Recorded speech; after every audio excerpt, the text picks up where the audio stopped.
Would I buy Solana in the bear market? This is one that I am actually eager to get to because every other cryptocurrency we've examined so far has been pretty simple as far as just looking at the charts, looking at the technical analysis. For Solana, this is going to be a little bit more challenging because this is Solana's, for sure, their second major cycle. The next cycle that they're coming to will be their second major cycle. So welcome. If you don't know already, this is installment 7 of 1001 in my Would I Buy series.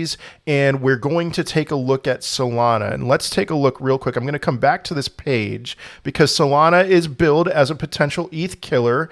And will it win out among all of the potential ETH killers, those that exist today and those that don't exist today? We'll see about that. But as far as the next cycle is concerned, that is my major primary concern. So looking at the chart, my goodness, Solana riding it from where it started to its peak in September. What a ride that was. I got in about July of 2021 for the first time. And so I saw a fantastic return. I did this textbook. You know, I bought in around $20. I sold at $73 and then at $149 and then at $200.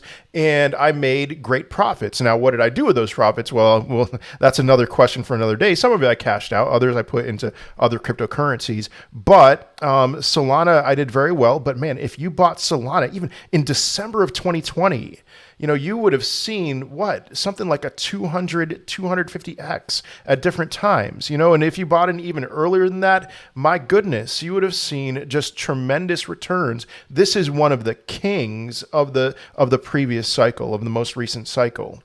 And it actually explains to me why a lot of cryptocurrencies that I'm going to be buying in the bear market are probably cryptocurrencies that don't even exist already. And when I get to questions of would I buy, there's one question that may seem odd to you, and it's simply this: was this cryptocurrency created before or after April 14th of 2021, which was, in my opinion, the peak? I know that Bitcoin saw a higher peak later in the year, but the real peak for all intents and purposes, everything that you look at, every metric points to a spring 2021 peak. And so if this cryptocurrency, for whatever cryptocurrency that I'm examining, peaked or was created after April 14th of 2021, and it's not a meme coin, but it's an actual coin that's trying to provide value and, you know, has a real use fundamental a need, then my answer is an automatic yes. I'm going to put some money into it. And Solana is a big reason why. I mean, Solana, RIP Luna as well, you know, Luna. But Luna, I mean, if you look at Luna's chart, it's very similar to where you would have seen, you know, a three-figure X return.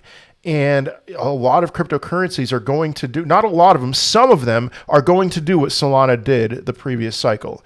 But that's another video for another time. What about Solana itself? Now, we got to ask these questions. Was it created? It was created before April 14th of 2021.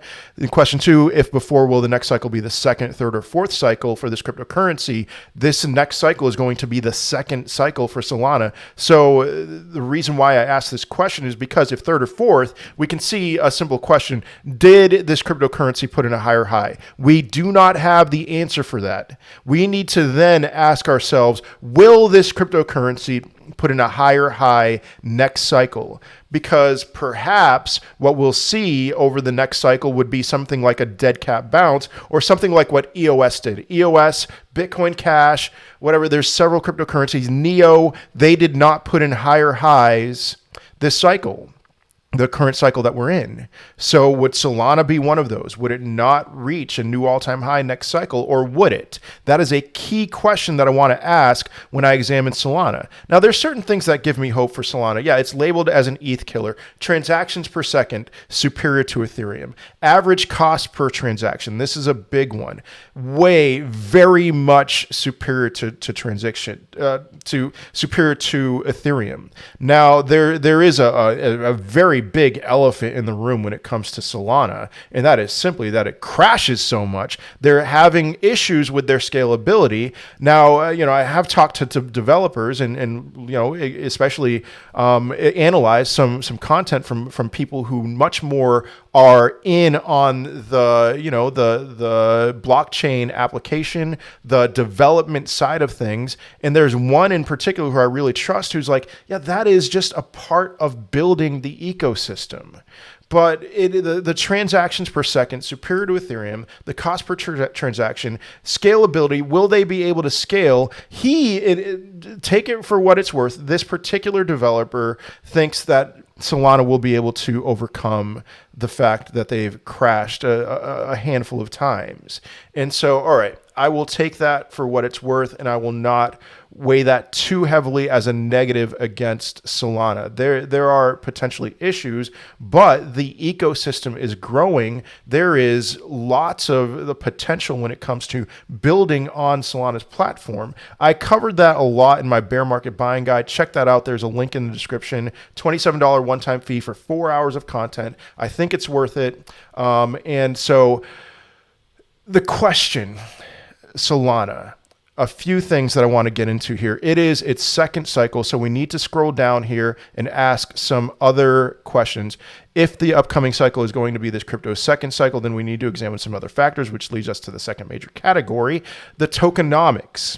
Now, Solana's tokenomics, we need to examine that. And, there's something as far as now is concerned.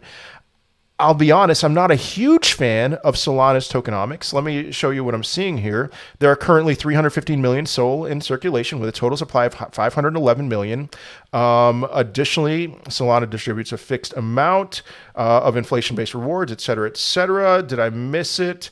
No, I did not. Solana launched with an inflation rate of around 8%, which is expected to decline by 15% each year. So created in 2020, 8% down to 15%, 85% of 8%. What would that be? Something like a little under 6% inflationary in 2021, around 6% inflationary in 2022, and then down and down and down.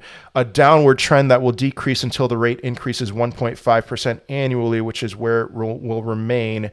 The thing that I missed is that there is no set cap for Solana.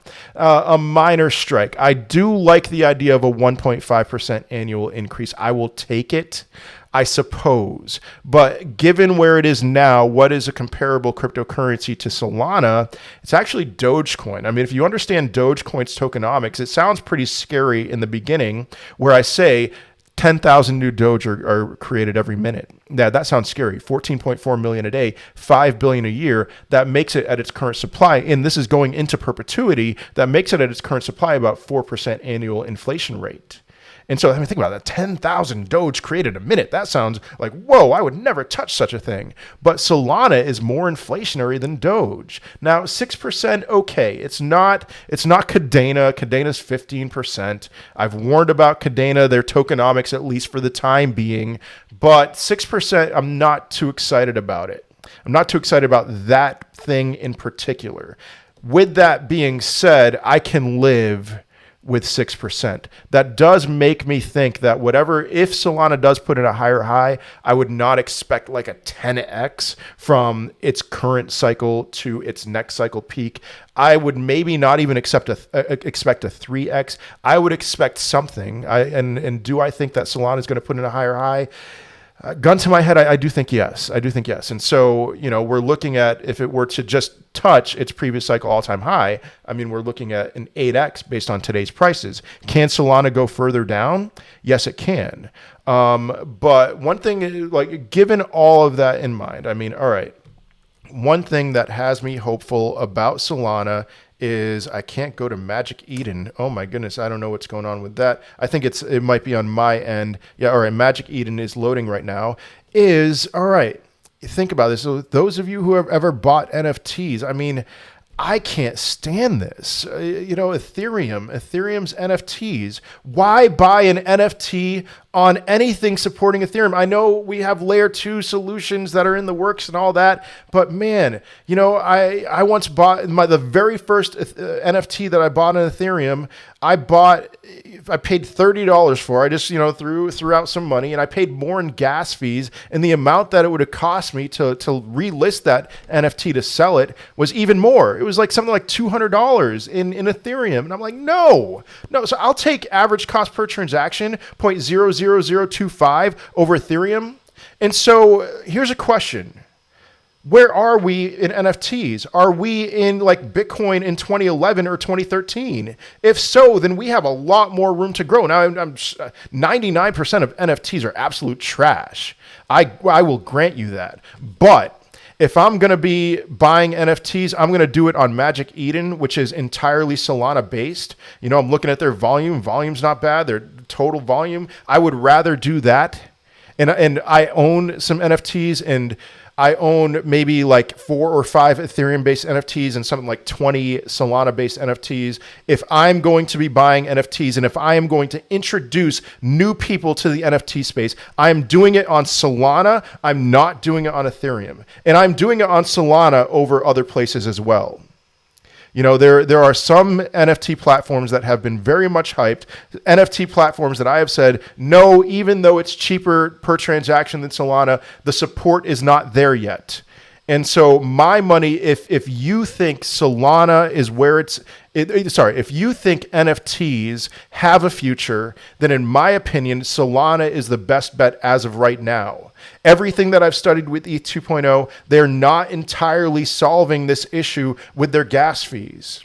Solana is in a very comfortable position for me with their fees. I'm willing to pay fractions of a penny to buy an NFT and to sell an NFT. I am not willing to pay $50, $100, $200 to buy or sell an NFT. And this is even just scratching the surface with Solana.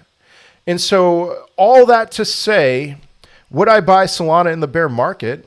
Well, if you buy my bear market buying guide, Solana is one of my back the truck up cryptos. Do I need to revise that? I will say this. I have 4 back the truck up cryptos in my bear market buying guide. One is Solana, Shiba Inu, Doge, and Quant. I will be buying a lot of Quant throughout the bear market. Now that may sound weird that there's two meme coins in there, but look at Doge from bear market bottoms to peaks. In my opinion, it has established itself as something that you can really rely on to do very well in a short amount of time from its bear market bottom to its peak. But if I were to label my level of confidence in those 4 cryptocurrencies as my thinking has evolved, Solana would be the lowest out of the 4, and then Shiba Inu would be 3rd. And then, Quant or Doge. I'd say Doge and then Quant. So Solana, I now have the least amount of confidence. But with that being said, I do have confidence that Solana will put in a higher high next cycle. And so would I buy Solana?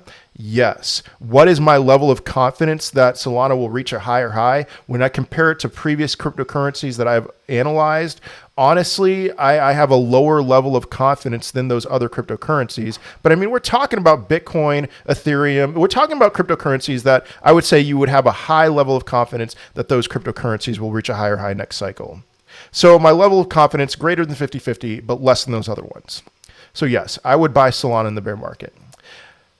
And that is all I have for today. I think this is probably one of my longer videos for this Would I Buy series, but I hope you enjoyed, and I would love to hear your thoughts in the comment section. I need to end this video because my daughter is trying to break into this room right now, and so let me deal with her. Have a great one. Peace.